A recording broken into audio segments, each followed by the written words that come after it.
ప్రశాంతతకు మారుపేరు కరీంనగర్. కానీ ఆ రోజు ఉదయం ఆ ప్రశాంతత తుపాకీ శబ్దాలతో ఒక్కసారిగా బద్దలైంది. మనీహెస్ట్ రేంజ్ లో జరిగిన దొంగతనంతో రాష్ట్రమందరి చూపు కరీంనగర్ వైపు తిరిగింది.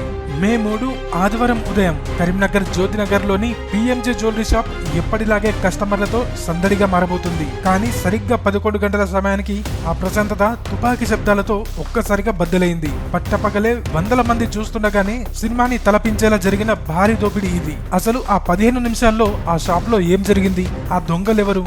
5గురు వ్యక్తులు నెమ్మదిగా షాప్ లోకి ప్రవేశించారు. ముందు ఒకడు కస్టమర్ల వచ్చి బంగారు గొలుసులు చూపించమన్నాడు. స్టాఫ్ నగలు తీస్తుండగానే మిగతా 4గురు ఒక్కసారిగా తుపాకులు బయటకు తీశారు. ప్రత్యక్ష సాక్షులు చెప్తున్న ప్రకారం వాళ్ళు హిందీలో మాట్లాడుకున్నారు.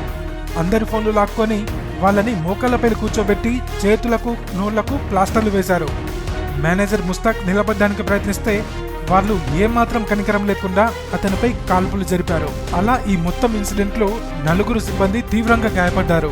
Sales manager Mushtaq, senior staff Kamal, inventory person Madhukar and మరో సిబ్బందిపై దుండగులు విచక్షణ రహితంగా కాల్పులు జరిపారు. దాదాపు 1 కిలో బంగారాన్ని బ్యాగుల్లో నింపుకొని బైకులపై మెరుపు వేగంతో పరారయ్యారు.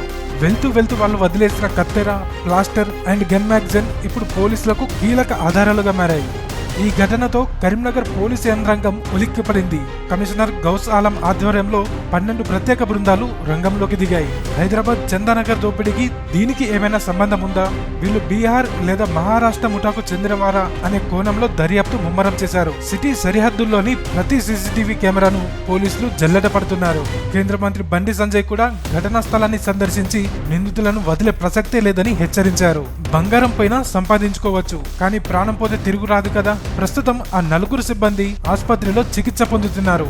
వాళ్ళు త్వరగా కోలుకోవాలని కోరుకుందాం. ఇక ఈ కేసుకు సంబంధించి పోలీసులు ఇప్పటికే కీలక ఆధారాలు సేకరించారు అండ్ ఆ దొంగల ఫొటోస్ ని కూడా రిలీజ్ చేశారు.